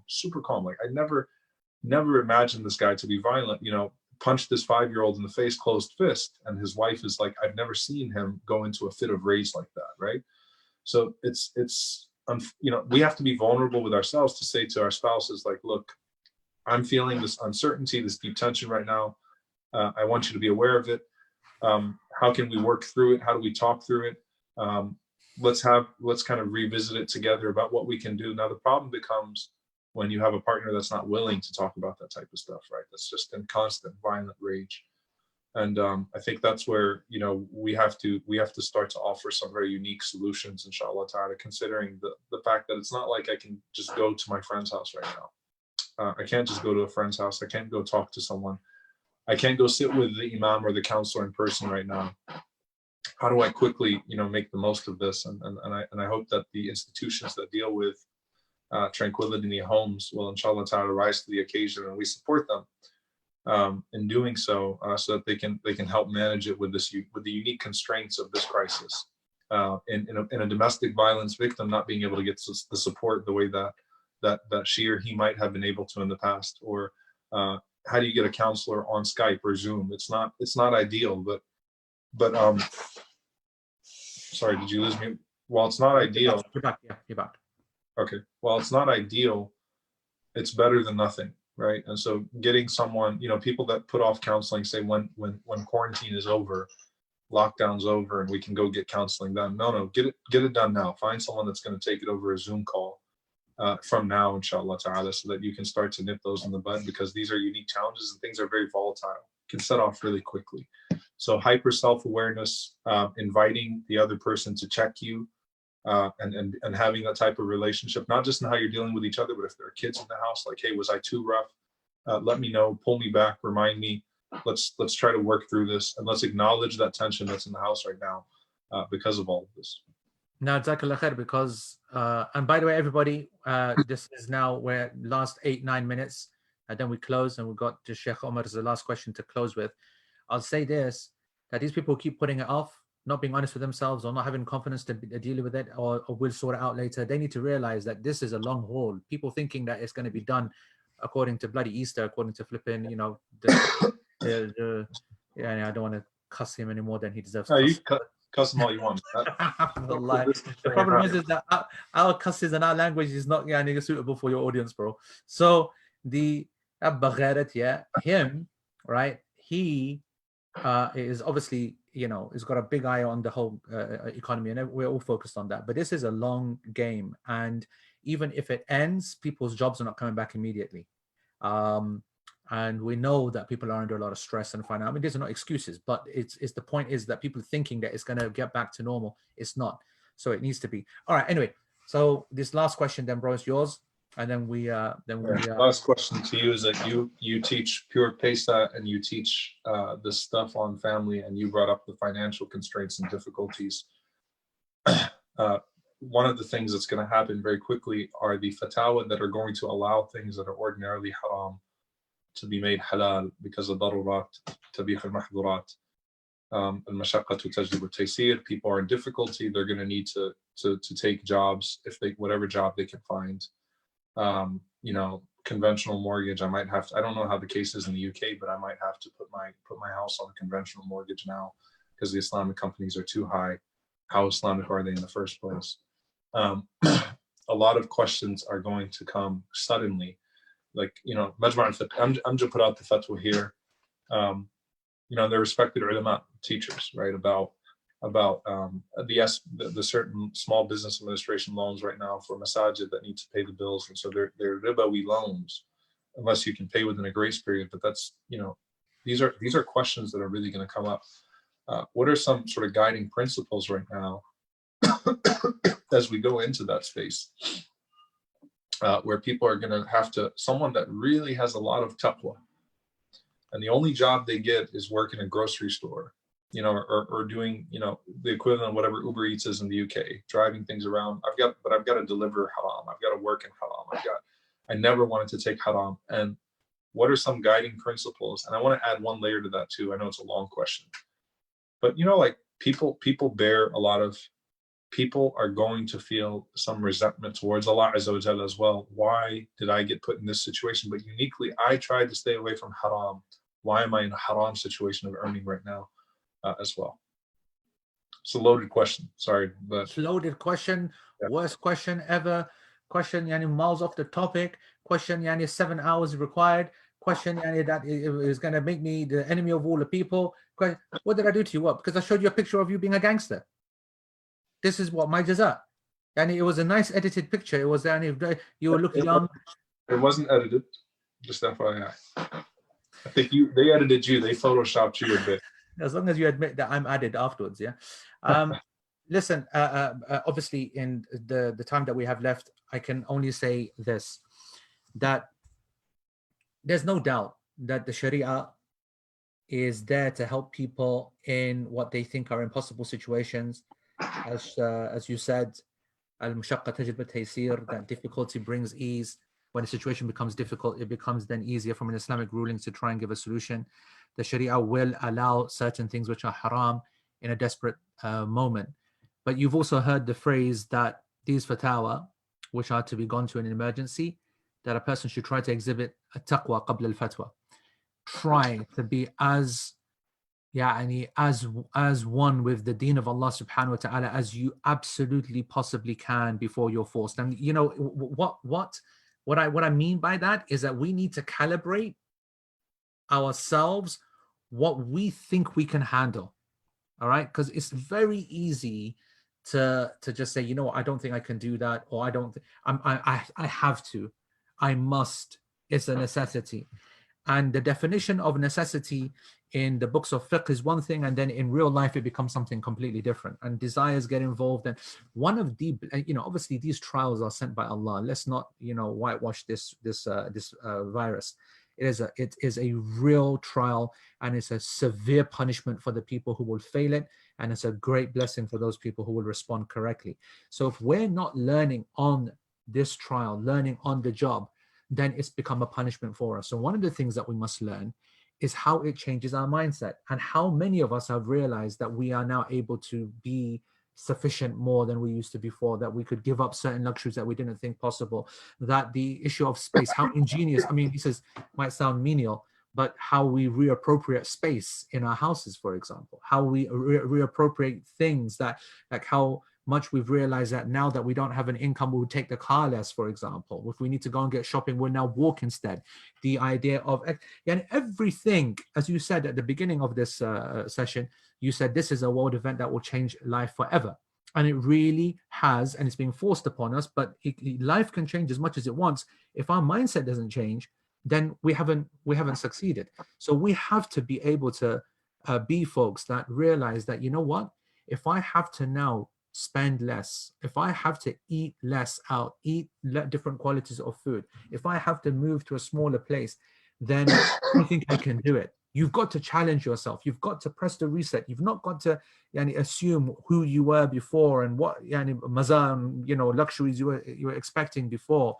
You have to go through that whole process before you can make use. And we've already given these fatwas. Sheikh Walid and Amja itself, and the fiqh councils, and here in the UK ourselves as well, and around the world, lots of fatwa are being given which are extraordinary fatwa, changing the haram into halal because of the circumstances. That's not the difficult part. The difficult part is you justifying yourself at a personal level that you are the true recipient or the needy one of that fatwa. And I'm not saying that you're not. And that's what the scholars, the reason we put it there is to help people out. But are you that person who needs that help? I'll give an example. At the moment here in the UK, the sports kind of industry at the moment, they're under a lot of pressure from the public. So football, right? It has huge income, hundreds of millions of pounds, and they have lots of staff. And they have the ability from their profits to carry on paying these staff, and then also maintain them on the books, even though you know exactly what's happening. Same in the States. These football clubs are now going to the government for handouts to pay those people, despite having the ability to actually pay, but obviously it would reduce their profits massively. They're coming under immense public attack, and they're being embarrassed in the public. And these are institutions that are loved, they're adored, they're worshipped, which goes to show that, and we're not even talking religion here, we're not even talking eternal values and proper morals, we're talking just the entertainment industry, where people are being named and shamed of going to the option for the handout for the fatwa. They're going for the fatwa. They're not showing the taqwa. They're not putting the hardship upon themselves. And I'm not saying that you've got to kill yourself before you take a fatwa, but I'm saying that you do need to reassess exactly what you think is absolutely necessary and what is. And if you have done that, and you can stand in front of Allah subhanahu wa ta'ala and know that you tried your best and there was a need, then you don't need to worry about anything after that.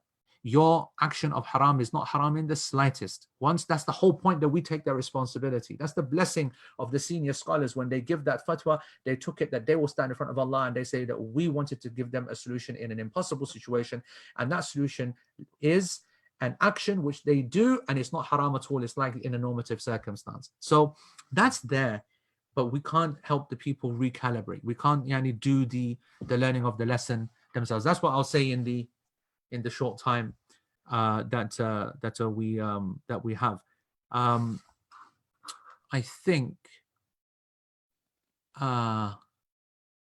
so. I just want to make sure that I'm not going to mess this up. Well, you're okay. Assalamu alaikum wa rahmatullahi. I knew I was going to mess that up. Hold on, don't we have parting words for each other? Is that it, man? You just dropped me like that? I gave you your 1.5 hours. I know that if I go into this parting words, whatever, I'm going to mess it up. Okay. I had poetry for you. Poetry, Allah. Okay. Because I know Hafsa is better with, you do this a lot with Hafsa in your webinars and whatever. And me, Beisharam is what I get called by that. I didn't call you Beisharam. Beisharam. These are phrases which are only reserved for your leader, man. That flipping. All right, man. Well, look, I'm gonna miss you in Hajj. I pray that Allah Azza wa Jal open the doors for us again. Jazakumullah khairan. May Allah Azza wa Jal open the doors and lift this. Jazakallah khair for the good that you're doing for your community, all the ghusl, the amwat that you're doing, and I know that's taking a toll on you emotionally as well. So may Allah Azza wa Jal reward you. I know you always put up that front with that laughter, but I know it's taken a toll on you. May Allah reward you for all the dead that you have washed and properly sent off into the next phase. May Allah Azza wa Jal grant you the reward of their deeds as well. And may Allah subhanahu wa ta'ala facilitate more of that. And يعني كنت مريض يعني قد مرضت من كورونا ولكني برئت من نظري إليك يا Listen, if you're going to give parting words, make that a parting word. Explain what you said, what happened, and what I said. Go for it. No, I look, They don't know. They don't All right. know. They don't Go. know. I thought Go. I had the virus. I've been sick for the last couple of weeks. Alhamdulillah, I tested negative. Alhamdulillah. Abu Isa was upset that I didn't test negative. He said he wanted me to test positive. He was hoping I would have tested positive. So I'm kind of I didn't know what to make of that. So after all those sweet parting words, I don't know what's up. I don't know what's up with you wanting me to come down with COVID. But explain yourself, man. You opened the door. I'm not going to explain myself at all. You're going to explain why you're now thinking, "Rah, good point. Good point." Where you had your dang moment. I'm sorry. I don't see any. The only thing was I would have been able to get out of this. I would have been able to be like, hey man, I got diagnosed. It came back positive. I can't do this anymore. That would have been the silver lining of it all. But look, on a serious note, obviously clinically we know that it's an incredibly obviously we have a medical background. I look at this in a different way. It's a fascinating condition, COVID, and the virus itself as well. The amount of anecdotal studies the science is following as well, that's showing how many people have gone through symptoms, have had it, and they are asymptomatic all the way, and others have very mild symptoms. My point is that if you've gone through all of the mission of being ill, all the headache of being ill, being out of the thing, and then at the end you're told you didn't even flip and have it, yeah? What a waste of time that was. So my point is that if you do have it, as many, then just like amongst the volunteers today, so I chose amongst a group of people that I was training, I chose the one who had corona, right? I chose him. You threw it on somebody? That what you're doing now? He felt like that, I tell you that much. So when I was going around to choose who's going to actually physically help me in this, that was my criteria, because I'm now going to invest my time in me and you physically now doing this ghusl, because you are going to make sure that when I'm not able to do it, you're going to do it, because you will not have an excuse, because you will not infect people around you and other volunteers around you. We do believe in that immune, the antibodies will have that protective. I cure all of those that are struggling with it. Oh my goodness, there's a lot of incredible people out there that are doing a lot of great work, and just the fadl of Allah subhanahu wa ta'ala, you know, that a lot of eyes are being opened. As I said, this is an event that many of us have never seen, and we hope that nothing like that comes back again. And but we've got to learn from it. You know, it's an incredible opportunity as well, subhanAllah. It's an incredible opportunity. So listen, Jazakumullah khair. Hafsa, please close this in the right way. What is it that needs to be said? Okay, Jazakumullah khair. Thank you, first of all, Sheikh Omar, for your patience with Sheikh Abu Isa's hosting. Well, girl went in, man. What? Right there. So, but subhanAllah, that was an amazing session. Jazakumullah khair to both of you, Sheikh Abu Isa and Sheikh Omar, for being so kind of open and sharing your own familial experiences. I think that helps everyone learn and you know, take from it and apply it to their own lives. Now, assalamu alaikum everyone. This is Sister Hafsa. I'm your host for Al Maghrib Online. This session and any of the previous one we had with Sheikh Yasser Qadi, you are going to want to listen for the next couple of minutes, inshallah. Sheikh Omar, you're welcome to kind of dip out. We won't drag you on for it any longer. But don't ever put me on a panel with Abu Isa again, all right? That's my condition. I did not sign up for this. I will forward that, inshallah. All right, assalamu alaikum. Please do stick around for one more minute, inshallah. I just want to introduce you to the whole point of this session. And if you enjoyed the content that we went through here, you are going to want to join the Protect This House course, which is closing this Wednesday, April 8th, inshallah, at midnight Eastern Standard Time. You will want to jump on that, because a lot of these hard-hitting, deep topics that our communities are struggling with right now, when it comes to our familial relationships, when it comes to our marriages, even if you're not married, if you're post-marriage, divorced, widowed, etc., if you have children, if you're struggling with your relationship with your children, anything that affects you in a relationship manner in your community, if you have toxic relationships, anything that you have a struggle with, inshallah, this course is so comprehensive with over 25 hours of content, live sessions with Sheikh Abu Isa, 5 of them to answer all the questions I know you were submitting in this session here, and unfortunately we couldn't get to them to kind of keep the conversation going, but you will have plenty of opportunities to tackle all the questions that you have, tackle all the difficulties that you have in your relationships, and inshallah, while you have this time at home, while you're reflecting and you're kind of stuck and trapped with your familial relationships as well, to kind of turn the entire course leading up to Ramadan. I encourage you all to visit almaghrib.online. That's almaghrib.online, and register for the course, or at least to find out more information about what we cover. If you have any questions, you can also reach out to us on the chat or in the email online at almaghrib.org. I encourage you to join us in the course. There's going to be a lot, way too much more of this to come, inshallah. I think you'll get sick of both myself and Sheikh Abu Isa by the end of it, but you'll be better for it, inshallah. So jazakumullah khair, everyone, for joining us for these live sessions. Inshallah, the recording will also be sent to you if you have been subscribed on almaghrib.online. And we look forward to really seeing you in that course, Protect This House, closing on April 8th. First live session Q&A is going to be April 9th, inshallah. Assalamu alaikum wa rahmatullahi wa barakatuh, everyone. Alaikum salam. Jazakumullah khair, Hafsa. Jazakumullah khair, everybody, for tuning in. And you know what's amazing? I've got full control. Yes, bro. Right. You see, they're gone now. Yeah, they're gone. You know what's amazing? Yeah, they think that everything is over. Now, you know what it is? Yeah, I've always said never ever trust AE. You can never play a player. Okay. Now it's time for some dam durud. Let's mess about now, man. Chuff, some of the, I can see some of the comments here, and they look, they're saying that we'll do some, what's it now? Beer chuff.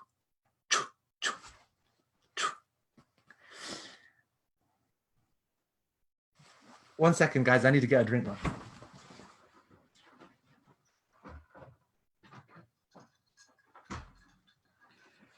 Right. This is what I'm talking about, folks. All right. Now we got rid of all the boring folks. Yeah, bismillah. Don't judge me. Don't judge me, okay? It's Diet Coke. Don't judge me. I don't care. All right. You're not my mum, okay? And just don't judge me. Just let's have a chat, because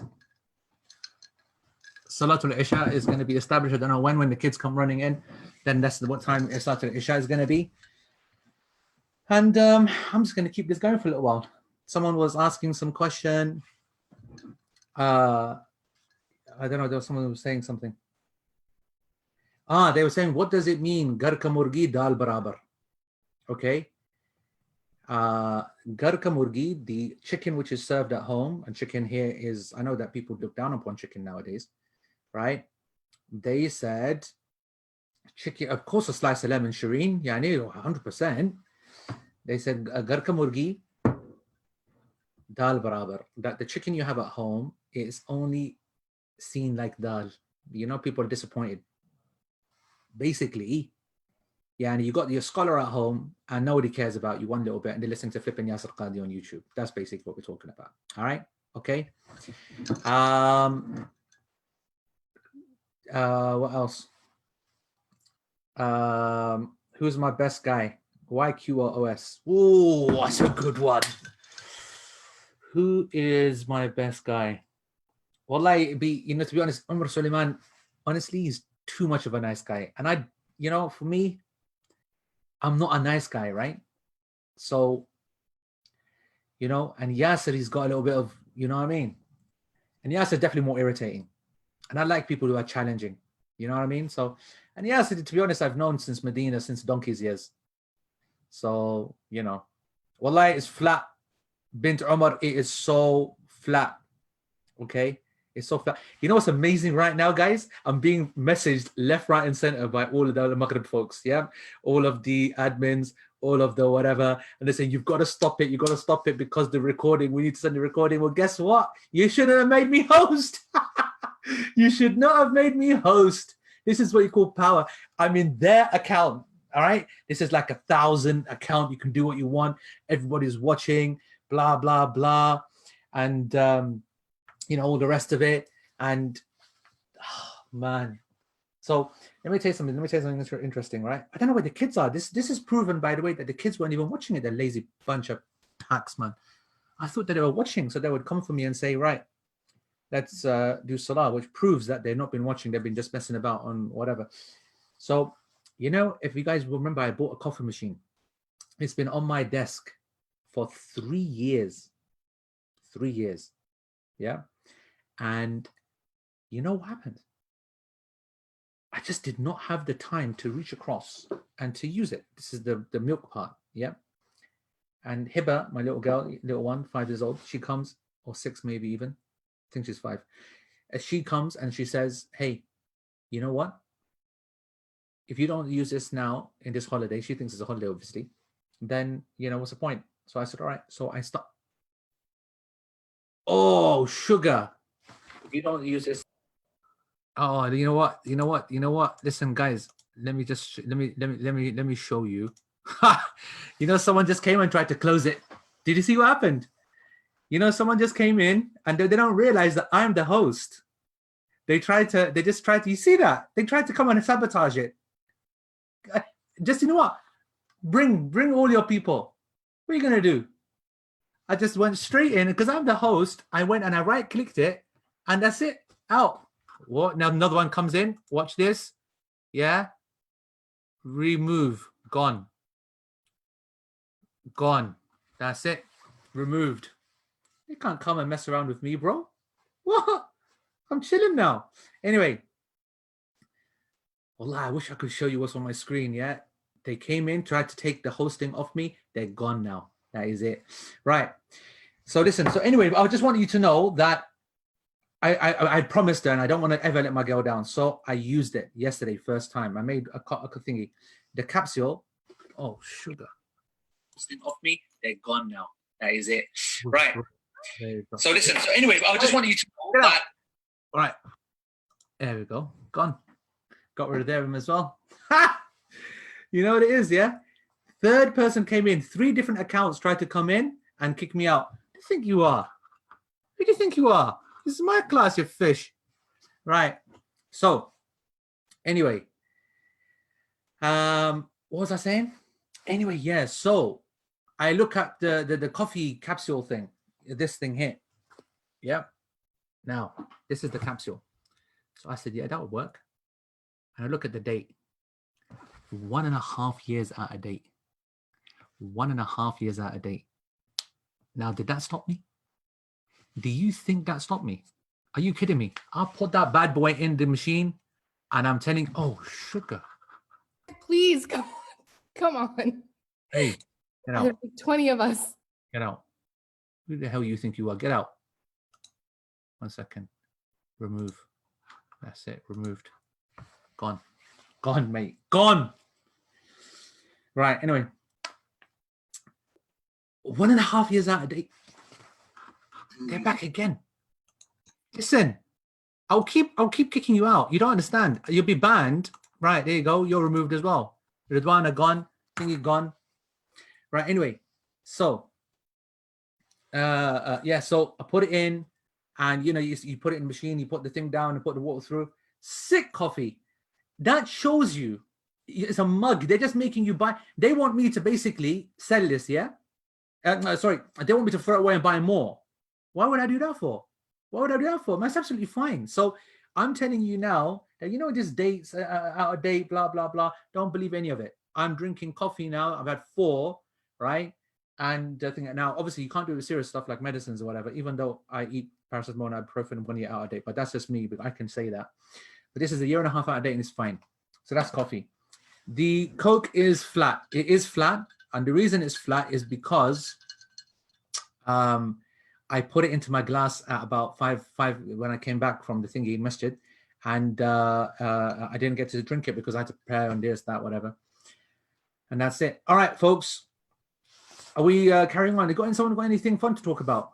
You know, my late evenings is my release valve, right? Sheikh Waleed normally sends me a few videos. I have a good laugh. Wallahi, may Allah bless him. Every day is tough. Every day is depressing. Every day is depressing. Okay. And then you come home and you just need to relax. So I don't know where the kids are. I don't know where the kids are. We need to pray Isha. We need to pray Isha. And our Imam is not around. So I need to now message me old dear and say hello.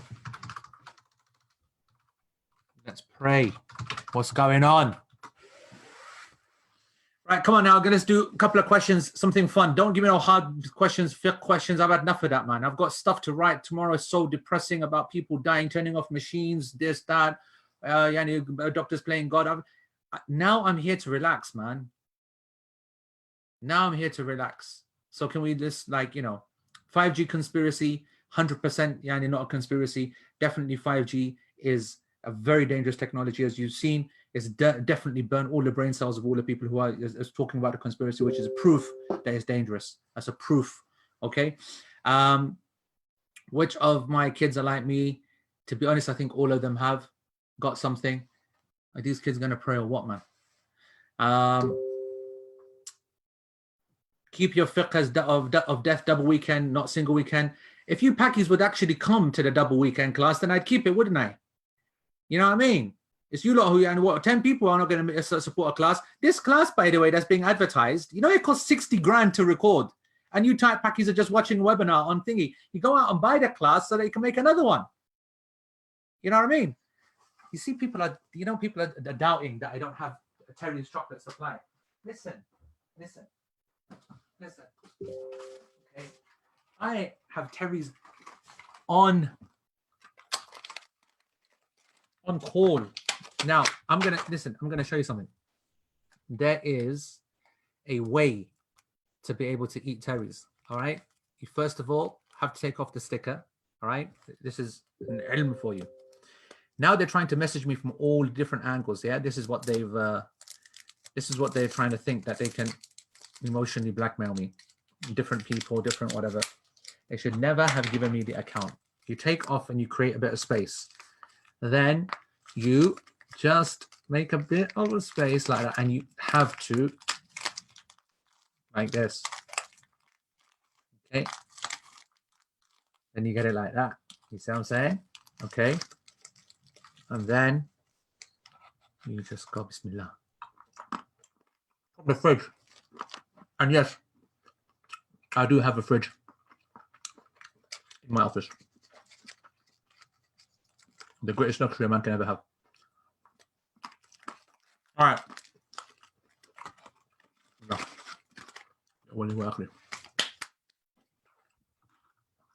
Anyone got anything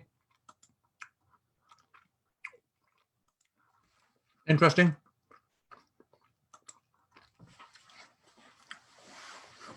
I went to Uzbekistan, man. You should visit Uzbekistan. Who do you think came within your pack? Someone said you should visit Uzbekistan. Yasser Qadi came last year. Who do you think came with him? Who was one who did most teaching in it? Favorite snacks? Yeah, too many snacks. Too many snacks. Favorite food? Biryani, of course. How'd you lose the weight? Torture. Torture. You know, by the way, on a serious note, I was even on a diet now, but it became so depressing, I couldn't keep the diet going. Had to go for chocolate. Had to. So the diet's all finished. It's all gone. Who made the most points in the PL? Listen, if you're talking about the Fantasy Premier League, then I won that. That's the only thing that matters. That's the only thing that matters. Okay. Rice, definitely, not roti. Don't say they stopped there. What did they do? How did they do that? Coke Zero, horrible. Coke Zero, horrible. Oh, Burhana. And you know what? Salma Richardson, you flipping beast. She said it right. Eat 3 pieces. It's sunnah. Absolutely right. Bismillah. All right. All right. That's a hit for Salah, folks. That's a hit for Salah. I got to go. Thank you very much for being here. I appreciate your time. I appreciate your commitment. I'm serious, by the way. Wednesday, this class closes. Make sure you sign up for the class and you tell your friends and so on, sign up for the class. So at least they flip and make their money back. Then when you've taken the class, then you're going to message me and you're going to say, Sheikh, Jazakumullah khair for forcing us to take the class. It was the best class we ever took. It's a flipping reason it's the #1 class in Al-Maghrib Institute, all right? Stop being tight packies. Jazakumullah khair. Take care, folks. Look after yourself. Assalamu alaikum wa rahmatullahi wa barakatuh.